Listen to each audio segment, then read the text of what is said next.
तो कई खास मेहमान इस वक्त हमारे साथ हैं। आपको बता देते हैं एआईएमआईएम का पक्ष रखने के लिए वारिस पठान हमारे साथ हैं, पॉलिटिकल एनालिस्ट रिजवान अहमद हमारे साथ हैं, शोएब जमई भी हमारे साथ हैं और तौसीफ अहमद खान टीएमसी के नेता हैं, वो भी हमारे साथ हैं। और आप सभी का बहुत बहुत स्वागत है। मेरा पहला सवाल वारिस पठान आपसे है।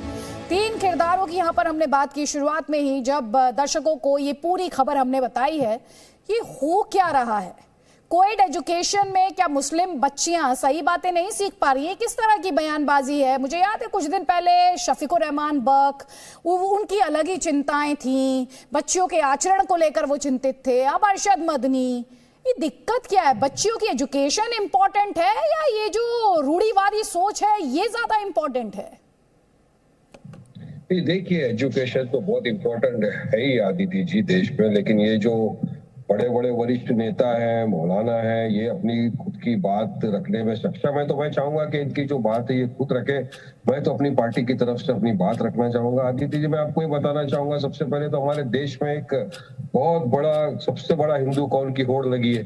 आपने देखा मोदी जी 15 लाख दीपक जला दिए जाकर, वहां पर मेजोरिटी अपीसमेंट पॉलिटिक्स कर रहे हैं, जबकि वो देश के प्रधानमंत्री 140 करोड़ जनता के प्रधानमंत्री हैं, वो संविधान की शपथ लिए। दूसरी तरफ राहुल गांधी बोलते मैं जनतार हूँ। अब तीसरी तरफ एक छोटा रिचार्ज आ गया, वो तो 2 कदम आगे निकल गए, वो तो आरएसएस के पिट पे, वो तो चाहते हैं नोट पे भी अब भगवानों की तस्वीरें लगने लग जाए। मगर हम तो बात कर रहे हैं संविधान की, और अब तो देश के अंदर पत्थरों को भी हमसे प्रेम हो गया है आदित्य जी। अब पत्थर उड़ के आ रहे हैं, पत्थर इंतजार कर रहे हैं कि अब एक ट्रेन आएगी जिसमें असद ओवैसी, वारिस पठान बैठे होंगे और हम जाके जोर से धड़ाम से उनके कांच पे गिरेंगे और एक जोरदार जादू की झप्पी देंगे। अब तो ऐसा हो रहा है देश के अंदर। सोचिए, कल हमारे साथ हुआ, वंदे भारत में हम ट्रेवल कर रहे थे, हमारे साथ ये किस्से हो रहे हैं, मगर कुछ नहीं। अगर क्योंकि हम बैठे थे, अगर कोई दूसरा और होता तो अब तक क्या कॉन्स्पिरेसी थी, किसने किया, क्यों किया, सारी चीजों का विश्लेषण आप लोग कर चुके होते। का वक्त आपके लिए था, आपने कई सारी बातें यहाँ पर की है। रिजवान अहमद, जो इन्होंने सबसे इंपॉर्टेंट बात की वो उन्होंने कही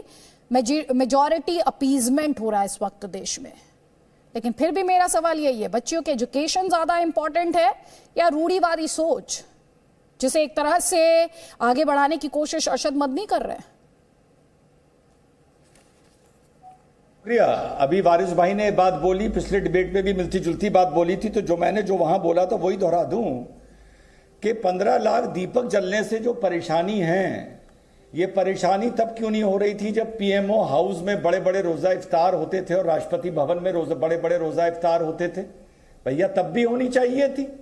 परेशानी सारी यही है कि पहले लोग ज्यादा से ज्यादा सेकुलर हम हैं ये दिखाने का कोशिश करते थे, अब ये दिखाने की कोशिश कर रहे हैं हम ज्यादा से ज्यादा हिंदुत्व हैं। तो ये तो कर्मा है, ये तो चक्रा है। ये चक्रा जब ऊपर जाता है तो घूम के नीचे आता है। जो सेकुलरिज्म के नाम पर इस देश की संस्कृति का चीरहरण हुआ है, जो शोषण हुआ है भारत की संस्कृति का सेकुलरिज्म के नाम पर, अब वो चक्रा नीचे आया और हिंदुत्व का चक्रा ऊपर जा रहा है। शांति से बैठ के देखो, और देखने के अलावा कुछ कर भी नहीं सकते हो, पहली बात। दूसरी बात, कल अदिति जी एआईएमआईएम का 1 मिनट का वक्त मैंने आपको दिया था, वो अभी के लिए पूरा हो गया। मैं आपको आगे जब मंच दूंगी तो मैं आप अपनी बात पूरी कर सकते हैं। जल्दी से एक कमेंट, शोएब जमई। एक ही सवाल है मेरा, बच्चियों की एजुकेशन ज्यादा इंपॉर्टेंट है या सोच, थोपने वाली सोच, अपने मुताबिक बच्चियों को चलाने वाली सोच?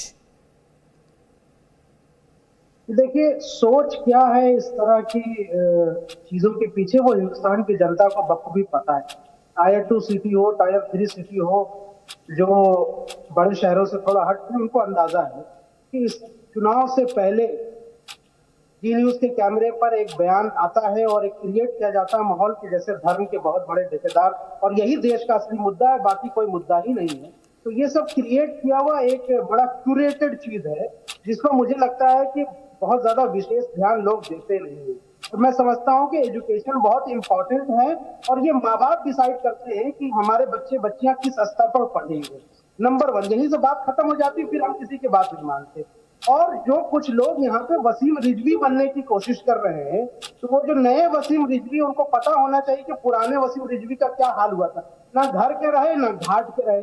अब आगे बोलूंगा मैं नहीं, तो इसलिए मैं कह रहा हूँ ये भी तैयारी कर लें, इनका भी हो जाएगा धर्म परिवर्तन कुछ दिन में। फिर वैसे ही रिजीटी का टिप्पणी कर पाए इतने टाइम में। तौसीफ अहमद खान, यही सवाल आपसे भी है। देखिए अदिति जी, एजुकेशन को लेकर के जो मदनी जी का स्टेटमेंट आया है वो कोई नया बात नहीं है। आज़ादी से पहले भी जो स्कूल थे और संस्थाएं थी, इंस्टीट्यूशंस थी, और आज 2022 में भी जो अगर स्कूल्स हैं, कॉलेजेस हैं, तो आप आंकड़ा निकाल लें, आपके पास तो पूरा रिसर्च टीम है। आप किसी भी शहर का एग्जाम्पल ले लें, कलकत्ता का एग्जाम्पल मैं आपको दे दूंगा, दिल्ली का एग्जाम्पल आप खुद ही बता दीजिए दर्शकों को कि जो टॉप स्कूल्स हैं उनमें कौन से ऐसे स्कूल्स हैं जो सिर्फ बॉयज के हैं और सिर्फ गर्ल्स के हैं, चाहे वो कॉन्वेंट स्कूल हो या हिंदी मीडियम स्कूल हो या फिर साउथ में उनका वर्नाकुलर लैंग्वेज वाले हो या फिर हमारे बंगाल में वर्नाकुलर लैंग्वेज वाले मीडियम के जो स्कूल्स हैं। तो ये कोई बड़ी बात नहीं है, बहुत आम सी बात है और एक जमाने से आता रहा, और उसका ये हक है पेरेंट्स को कि वो अपने बच्चों को चाहे कोएड स्कूल में भेजे, चाहे वो गर्ल्स या बॉयज स्कूल में भेजे।